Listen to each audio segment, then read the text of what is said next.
नमस्कार, हल्ला बोल टीवी देख रहे हैं आप। मैं हूं आपके साथ प्रियंका। देखिए, बिहार में विधानसभा चुनाव खत्म हो चुका है। अब बिहार में इस चुनाव की तैयारियां जोरों शोरों पर है। प्रत्याशी भी तैयारी शुरू कर दिए हैं और क्या कुछ हो रहा है, इस विषय पे आपको और भी ज्यादा जानकारी देंगे हल्ला बोल टीवी के संपादक दीपक शर्मा। जिस चुनाव की प्रियंका बात कर रही हैं वो है त्रिस्तरीय पंचायत चुनाव। जी, ये अप्रैल मई 2026 यानी 5 से 6 महीने 7 महीने बाद होगा। जी। और यह जो चुनाव है 6 महीने का लगभग समय बचा है इसमें, लेकिन जो प्रत्याशी हैं और जो जीते हुए जनप्रतिनिधि हैं वो कोई रिस्क नहीं लेना चाहते। जी। तो अभी से ही विधानसभा चुनाव खत्म हुआ है और अभी से ही वे लग गए हैं माहौल बनाने में अगले चुनाव का। विधानसभा चुनाव खत्म हुआ और अप्रैल मई में त्रिस्तरीय पंचायत प्रतिनिधियों का जो कार्यकाल पूरा होगा उसके बाद चुनाव होना निर्धारित है। जी। और इसके लिए माहौल बनना शुरू हो गया। जी। विधानसभा चुनाव का शोर थम गया है और त्रिस्तरीय पंचायत चुनाव 2026 की सुगबुगाहट शुरू हो गई है। वर्ष 2026 के अप्रैल मई में त्रिस्तरीय पंचायत चुनाव हो सकता है बिहार में। जी। चुनाव में भी 6 महीने के आसपास समय बचा है, लेकिन गांव घरों में अभी से प्रत्याशियों ने जोर आजमाइश शुरू कर दी है। दिवाली और छठ में घर आए जो प्रवासी बिहारी हैं उनको न्योता भी दे रहे हैं कि जैसे विधानसभा चुनाव में आकर वोट किया है वैसे ही न भूले त्रिस्तरीय पंचायत चुनाव में भी आकर वोट जरूर करें। जी। और साथ ही साथ चूंकि जीतते वही हैं जिन्हें राजनीतिक दलों का समर्थन हासिल होता है। जी।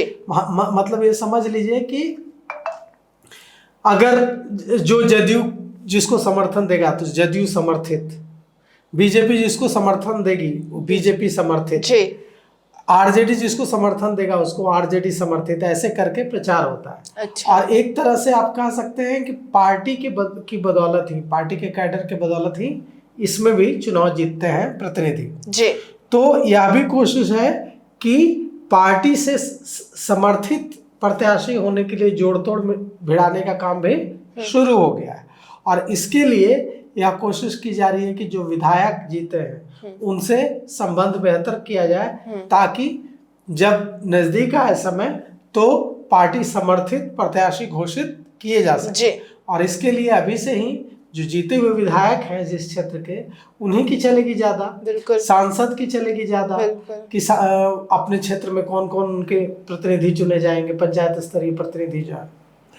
तो ये जो त्रिस्तरीय पंचायत प्रतिनिधि का चुनाव है इसके लिए अभी से ही पार्टियों में भी सेटिंग शुरू हो गई और अपने विरोधियों पर भी निशाना साधने की कोशिश करने लगे। कई नेताओं ने इस बारे में कहा है कि अभी से ही व्हाट्सएप और फेसबुक पर हम लोग मैसेज भेज रहे हैं ताकि लोगों को यह न लगे कि अब जब चुनाव नजदीक आ गया है तब आए हैं, पहले से ही हम सक्रिय हो गए। और विधिवत चुनाव की घोषणा के बाद हम और इसे तेज करेंगे। अभी से संपर्क में रहने की वजह यह है कि इस बार विधानसभा चुनाव के दौरान जब कई नेता वोट मांगने पहुंचे थे लोगों से, तो लोगों ने कहा था कि अब क्यों वोट मांगने आए, 5 साल तो आप दिखे नहीं, हम तो आपको ढूंढते रहे, आप तो लापता रहे, और जब चुनाव का टाइम आया है तो वोट मांगने आए। तो उनके साथ भी ऐसा ना हो इसीलिए वो अभी से ही सक्रिय हो गए। अभी तक पंचायत चुनाव की कोई घोषणा या तिथि अभी तक जारी नहीं हुई है, लेकिन कहा जा रहा है कि 2026 के अप्रैल मई में पंचायत चुनाव हो सकते हैं।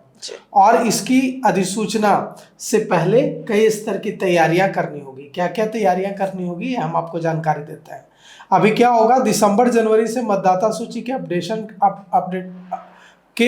अपडेट करने का काम शुरू होगा और उसके बाद वार्डवार मतदाताओं की सूची तैयार की जाएगी। अच्छा। इसके बाद वार्ड स्तर पर मतदान केंद्र भी बनाया जाएगा। इसकी तैयारी जिला प्रशासन की ओर से की जाएगी और वार्डवार मतदाता सूची, मतदान केंद्र बनाए जाने के बाद ही चुनाव का काम शुरू होगा। तो यह जो पूरी तैयारी है इसकी कोशिश यही है कि जो विधायक हैं, जो सांसद हैं, उनसे पैरवी करवा के, पार्टी के पदाधिकारियों से पैरवी करवा के खुद को उस दल का समर्थित, क्योंकि यह चुनाव तो दलीय आधार पर उस तरह से होता नहीं है जी, लेकिन जीतते वही हैं, लड़ तो कोई सकता है लेकिन जीतते वही हैं जिन्हें पार्टी का समर्थन हासिल होता है। जी।